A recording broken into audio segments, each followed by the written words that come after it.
శ్రీ గురుభ్యో నమః శ్రీ మాత్రే నమః. Welcome to VMK astro numerology channel. May 2026 మకర రాశి మాస ఫలాలు ఏ విధంగా ఉండబోతున్నాయో సవివరంగా చూద్దామండి. మకరానికి అధిపతి శని.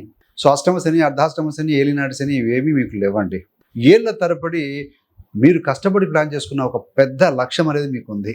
మధ్యలో డబ్బు సమస్యలు, సపోర్ట్ లేకపోవడం, ఒంటరితనం అన్నీ కలిసి మీరు ఆల్మోస్ట్ వదిలేయాలా అన్న స్థితికి తీసుకెళ్ళాయి.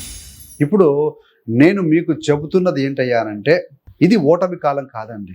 ఇది మీ గెలుపు ముందు వచ్చే చివరి పరీక్ష నెల అని చెప్పవచ్చు.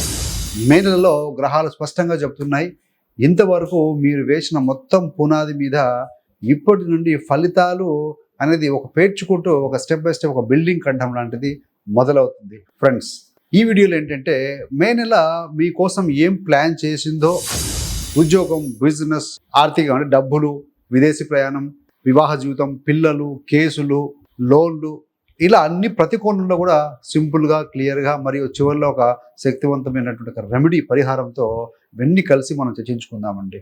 మొదటిగా ఒక మాట గుర్తుపెట్టుకోండి, ఈ నెలలో మీరు వదిలేస్తారా లేదా ఫైట్ చేసి గెలుస్తారా, అది మీ డెసిషన్. మొత్తంగా ఓవర్వ్యూ చూస్తే ఈ మాసానికి సంబంధించి కానీ మొత్తంగా చూస్తే మీరు చాలా రోజులుగా ఒక పెద్ద లాంగ్ టర్మ్ ప్లాన్ మీద పనిచేస్తున్నారు. డబ్బు క్రైసిస్, సపోర్ట్ లేకపోవటం, ఎందుకు నాకే ఇంత పరీక్ష అనే ఫీలింగ్, ఇవన్నీ గత కొన్ని నెలల నుంచి మీ జీవితంలో తిరుగుతున్నాయనే అవకాశం ఉంది. ఈ జ్యోతిషపరంగా ఏం సూచన చేస్తుందయ్యా అంటే, ఈ మే మాసం అనేది మకరం వారికి ఈ స్ట్రగుల్కి ఒక లాస్ట్ ఫేస్ లాంటిది. ఇప్పుడు కనుక వదిలేస్తే ఇంతవరకు చేసిన కష్టం వృధా అవుతుంది.